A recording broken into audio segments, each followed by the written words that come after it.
dar um up na sua madrugada, tá começando agora mais uma edição do Trip TV, o programa de televisão da revista Trip aqui na Band. E no programa de hoje, ele tem um dedo em praticamente tudo que foi sucesso na música brasileira nos últimos 60 anos, da bossa nova ao rock nacional. A gente vai te mostrar agora um pouco da história de André Midani,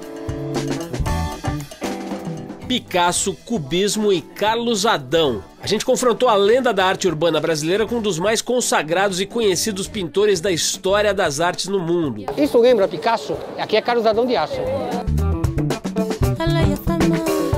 Netos de Gutenberg. Enquanto o mercado editorial mergulha de cabeça no universo digital, o Trip TV conversa agora com uma galera que decidiu apostar em zines, livros artesanais e projetos em papel. A gente edita livros que a gente já acredita. Você vai conhecer o High Heels, uma aula de dança para homens e mulheres que querem requebrar sem descer do salto. Rei do brega, terror das empregadas, são vários os clichês pelos quais ele é conhecido. Mas a verdade é que a sua carreira vai muito além desses rótulos. Abrindo o Trip TV de hoje, um papo com Odair José. Odair, chateia esse negócio, cara, de mencionar esse negócio de terror das empregadas, rei do brega. Na verdade, a letra da empregada, se você, naquele momento, foi feita no sentido de chamar a atenção para uma situação de uma classe de profissionais que eram totalmente desrespeitados, não eram reconhecidos como funcionários, eles eram praticamente escravas das pessoas da casa. Quando você toca num assunto, esses assuntos que incomodam a hipocrisia da sociedade, você termina tendo essa barreira, o cantor da empregada, o cantor da prostituta, o cantor da pílula. Aí vem esses apelidos. Eu nunca fui o cantor da empregada. A empregada nunca gostou de Odair José. Naquela época, você nunca entrou num quarto de empregada que você encontrasse uma foto do Odair José. E eu estava em todas as revistas do país. Todo dia a gente ama. Eu tô vendo aqui a questão de uma certa perseguição a você na época da ditadura, né? Eu queria que você falasse um pouquinho, porque eu não tinha esse registro. No ano de 73, eu vim a São Paulo, participar de um programa de TV, e quando eu cheguei aqui, tinha dois caras da polícia, da censura, sei lá de que eles eram, tinha um fardado, o outro não, para dizer para mim que eu não poderia, a partir daquele momento, cantar pílula em lugar nenhum do país. Que o governo teria um projeto de distribuir pílulas concepcionais no Brasil em hospitais para o controle da natalidade. A partir desse momento da pílula, tudo que era do Odair José passou a ser proibido. Pare de tomar a pílula, pare de tomar a pílula. Tô vendo que você tá bem de peso aí, você se manteve, acho que você é um cara magro por natureza, né? Mas como é que é essa coisa da saúde? Eu troquei mesas de bar por aparelhos de academia, eu troquei bebida alcoólica e cigarro e cocaína e maconha por laticínios como iogurte, essas coisas. Os meus farelos hoje é farelo de ração humana e tenho um certo cuidado com o que como. Não como fritura, não bebo bebida alcoólica, não fumo. Eu sou um natureba, mas já fui muito louco. Eu me lembro que uma vez eu rachei com um amigo meu 1 quilo de cocaína, nós compramos 1 quilo. Ele levou, assim, segundo o traficante lá, ele levou a metade, eu levei a metade. Eu fiquei com aquilo, eu ia tendo uma overdose. Eu tive um momento de lucidez, peguei e joguei tudo no vaso e dei uma descarga. Joguei fora, porque senão... Meio quilo de cocaína. Mas você vai cheirar aqui, você fica aquilo no quarto, você começa a cheirar, não para. Aí eu parei, graças a Deus, faz muitos anos que isso não rola nada. Hoje eu sou um cara... Eu estou muito bem fisicamente mesmo. Eu queria saber o seguinte, em 77, você lançou aquele que talvez seja o álbum mais controvertido da história da música brasileira, chamado O Filho de José e Maria. Esse disco, como diz o Gilberto Gil, é um disco bem emblemático, entendeu?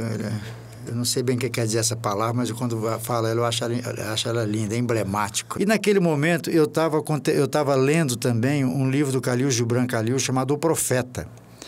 Somado à ideia de fazer um trabalho pop igual ao do Frampton e mais umas coisas que eu já tinha sobre a religião, me levou a escrever um repertório que uma música seguida da outra contava a vida de uma pessoa desde quando nascesse até os 33 anos de idade, ou até ele encontrar a sua verdade, ou morrer, ou coisa parecida. Quando o disco sai, que vai para o mercado, o mundo inteiro ficou contra o disco. Era uma coisa assim, como se eu fosse o perigo do nacional. O herege. Exatamente. Aí já teve um cara da Igreja Católica que disse não sei aonde que ia me excomungar, essas coisas assim. E esse disco foi abandonado. E hoje ele custa, se você achar na internet para comprar, R$500. Ele é bem carinho. Mas ele de alguma maneira agora tá te trazendo de volta aí, que a molecada adora esse disco. Uma vez perguntaram para mim, por que não aceitaram o filho José e Maria? Eu respondi, porque não queria que o cantor da Pílula fosse pop, quando nada mais era tão pop quanto falar de Pílula naquele momento. Então eu acho que eu sempre fui meio rock and roll, sempre fui meio porra louca. Pare de tomar a pílula, porque ela não deixa nosso filho nascer.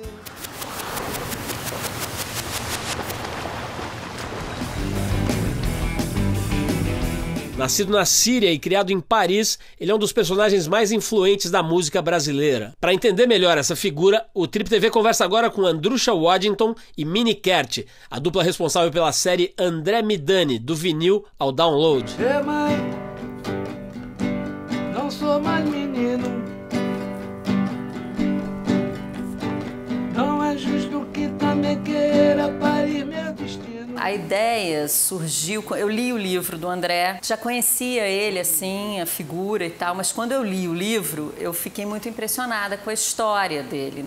Acho que anos 80, dele ter um quadro de artistas dentro da gravadora, diziam assim, só falta o Roberto Carlos. Ele tinha todos os artistas trabalhando com ele, né? E o André tem essa coisa de que ele implementou uma maneira de se relacionar com o artista muito diferente do que os demais executivos de gravadora se relacionavam, né? O Midani tirou o artista da sala de visita e trouxe ele para a mesa de jantar. E eu acho que aí ele estabeleceu um elo de amizade com muitos dos seus artistas. A primeira parceria que eu fiz com o Benjor, a primeira vez que eu encontrei com ele, foi ideia do André, que nos aproximou. Ele me procurou, falou, você tem que fazer uma música com o Jorge.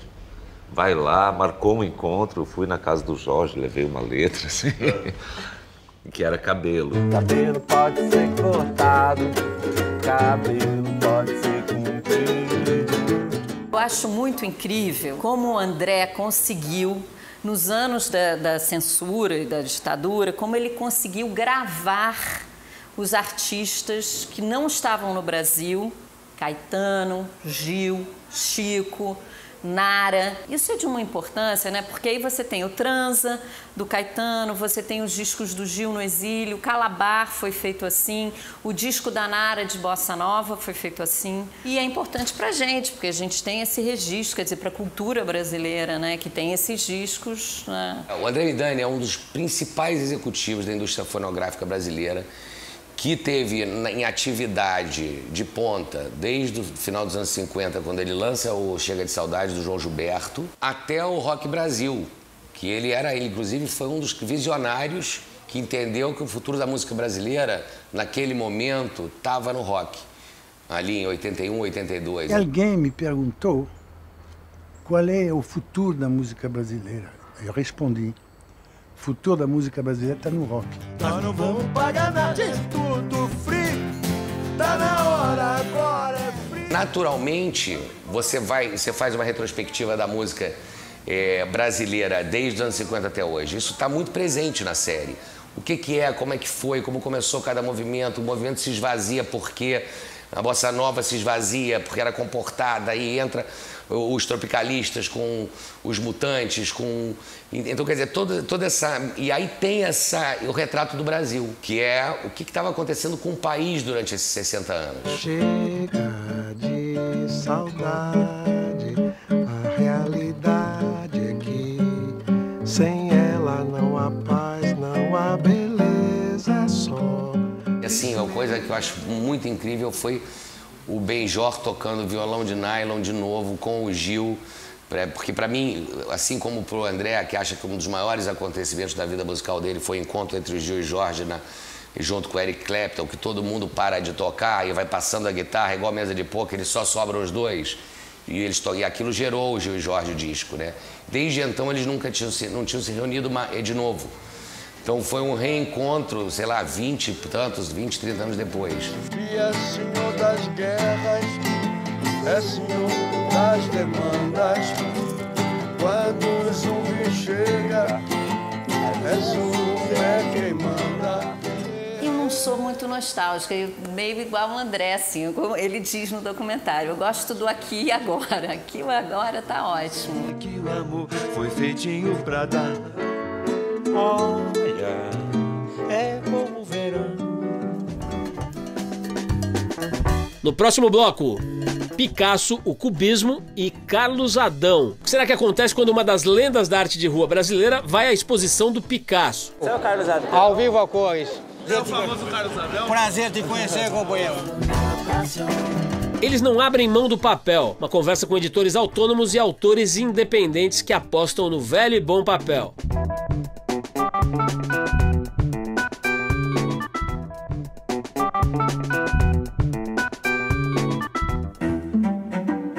O Trip TV leva agora uma das maiores lendas da arte de rua brasileira, Carlos Adão, para visitar a exposição de um dos maiores e mais influentes artistas do século XX, Pablo Picasso.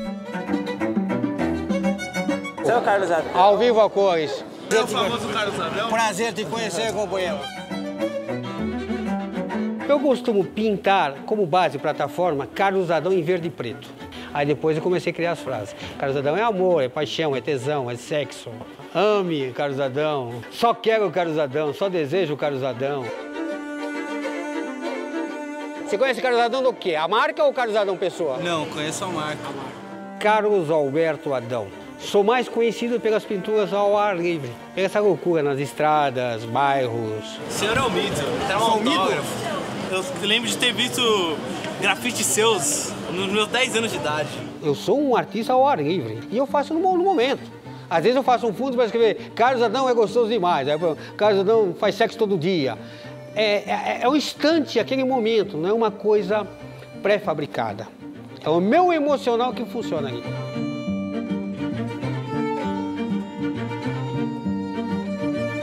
Artista todos nós somos, se somos bons ou ruins, cada um julgue como quiser.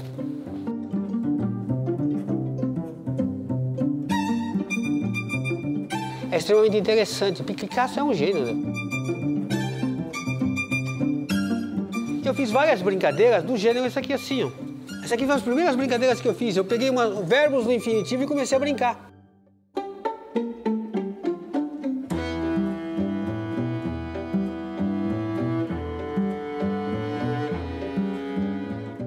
Esse quadro parece com o Picasso? Isso lembra Picasso? Aqui é Carlos Adão de Aço. O senhor conhece o Picasso brasileiro? Eu creio que sim, sim. Tem certos traços de Picasso, com certeza. Lembra um pouco? Um pouco? Sim. Vocês teriam ousadia de gastar aqui uns 50 mil reais no meu quadro? Não, de forma alguma. Nunca tive essa pretensão. Se porventura acontecer alguma coisa nesse sentido, ser comparado a um grande mestre das artes, ótimo. E quem comprar meus quadros serão beneficiados com valorização da obra.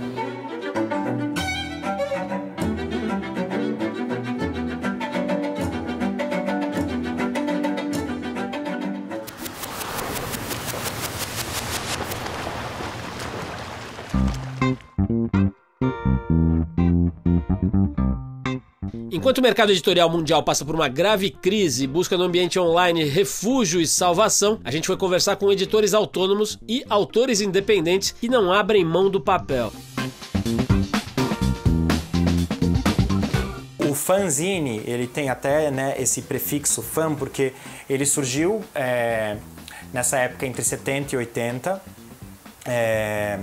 dentro dessa perspectiva de que você tinha uma cena musical ali começando, né, que era essa cena do punk, depois do pós-punk, depois de new wave, né? Então os fãs pegavam e faziam as entrevistas com as bandas, datilografavam, escreviam, faziam composições com foto, rasgava, colagem de jornal. Encontrou-se essa ideia de que você tinha, de repente você tinha um acesso muito fácil a um meio de reprodução, né, que era a fotocópia. E isso informou toda uma estética que ficou com a gente muito tempo, né? A ideia do zine, ela é muito relacionada a essa coisa da xerox, da colagem, né? Eu acho que os fanzines, eles não são, não tem mais esse caráter de protesto. Elas usam o impresso, o livro, para experimentar. E eu acho que isso também é uma maneira de subverter as coisas. Bom, esta é a Banca Tatuí, que é uma banca que tem mais ou menos 6 meses já. Ela é uma iniciativa da Lote 42 mesmo. A gente mora aqui no bairro e passamos um dia, vimos essa banca à venda e não pensamos duas vezes, fizemos uma proposta, deu certo de comprar.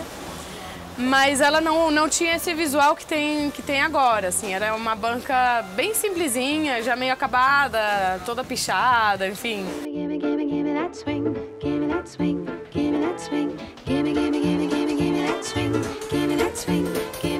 A gente que tem esse trabalho que a gente coloca coisas no mundo, a gente tem uma responsabilidade muito grande de pensar antes de colocar, né? E acho que tem uma coisa que é você ser ciente da história, assim. Então, você entender com quem você está conversando. A gente percebeu que, por um lado, tem muita gente produzindo livros e zines e posters, assim. Tem uma produção imensa, muito criativa, muito ousada, tanto nos temas quanto no uso do papel, enfim, a encadernação. E, ao mesmo tempo, também tem muita gente que procura esse tipo de publicação, que se interessa. Isso você vê nas feiras, assim. Com o papel, você cria uma outra forma de interação com o trabalho de um artista. Você tem um formato que é físico, um papel que você tem uma textura diferente. É uma relação muito mais, acho que íntima, com o trabalho de um autor, assim, que você admire. Eu sinto que cada vez mais diferentes tipos de públicos estão começando a entrar em contato. É claro que especificamente na Plana ela tem esse perfil de ser para um público mais jovem, para um público sim, que consome talvez em iguais medidas o digital e também o analógico, né? Gosta da fotografia com filme, do disco com vinil. Eu gosto muito da ideia de poder vir aqui, comprar várias coisas e poder guardar elas na minha prateleira com outro tipo de carinho.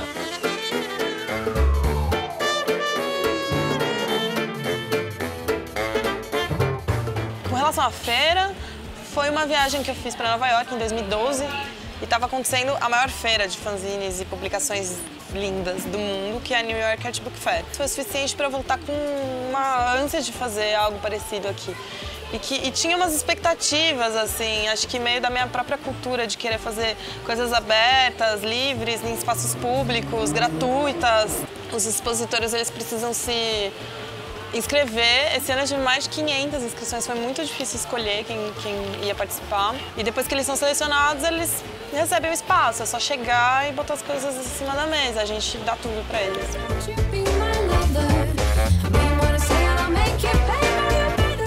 A gente edita livros que a gente já acredita. São temas muito variados, mas são temas que a gente quer publicar, quer que isso se espalhe.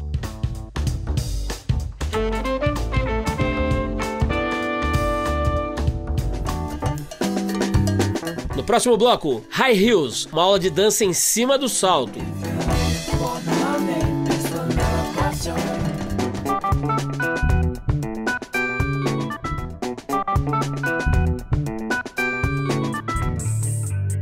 Você vai conhecer agora o High Heels, uma aula de dança para homens e mulheres que não querem descer do salto. Na realidade, se você for pensar em salto alto, as mulheres usam salto alto desde sempre. Inclusive nos musicais, em outras situações as mulheres estão de salto. Geralmente um salto menor, mas acho que a grande novidade é ser um salto grande. Um salto 10, um salto 12, 15, que você sairia pra balada, é o salto que você vai fazer uma aula no estúdio. Eu danço já há bastante tempo, mas o Heels é um desafio. A dança pra mim é meu exorcismo. É a única hora que eu tenho pra mim, já que eu não gosto de academia, então a dança pra mim é minha fuga. O nível de dificuldade da aula de Heels, de cara o iniciante já é difícil. Tem um problema do equilíbrio, assim, né? Então às vezes você tá acostumado com o tênis a fazer um tipo de movimento e aí o peso que você tem que distribuir no seu corpo é outro, a sua linha de equilíbrio é outro, então tem os seus desafios. É como se você estivesse dançando na meia ponta, né? O tempo inteiro. A respeito do tipo de salto, eu sinto o nível da pessoa e a gente estuda se aquele salto é adequado para aquele momento que ela tá. Então, por exemplo, às vezes é iniciante, não tem muita noção de equilíbrio, não tem muita força na perna e aí precisa de um salto menor, de um salto 6 ou um salto 8. Eu comprei meu próprio salto. Fui numa loja, gente, que umas pessoas interessantes compram, tem uns pés grandes, e aí eu comprei.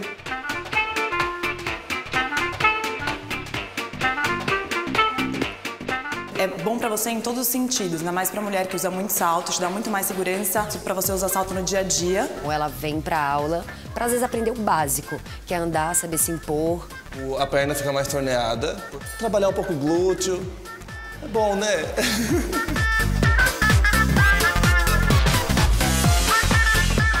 Eu acho que os homens procuram mais o salto hoje em dia, porque só o fato de estar em cima do salto já é um novo desafio. Dançar, fazer coreografia em cima de um salto não é pra qualquer um. Costumo dizer que é coisa pra muito macho isso. Movimenta o corpo dos pés à cabeça, o pé, a ponta do pé. É muito legal nesse sentido, de você conseguir criar um personagem dentro de sala de aula e desenvolver uma coisa com o corpo, além da dança no sentido de só executar a movimentação, de ter uma ferramenta a mais, que é o salto. E eu acho que para homem é muito mais difícil, né? Às vezes a coreografia exige que você encarne a Beyoncé e vá e acredite. E tem coreografia também que é um pouco mais melancólico, que é um pouco mais dramático. Tem que incorporar o personagem. Se você não incorpora, não sai do jeito que você quer. Sempre tem mais mulheres na aula, mas sempre aparecem os homens. Eu já vi hétero dançando. Amor, eu vou entrar pro Guinness. Ah, se tiver um anjo, me passa o telefone que eu vou conversar com ele. Não conheço muitos héteros que façam esse estilo de dança, mas já participaram sim de uma aula ou outra, meio que pra se divertir, tirar uma onda, ver qual é que é.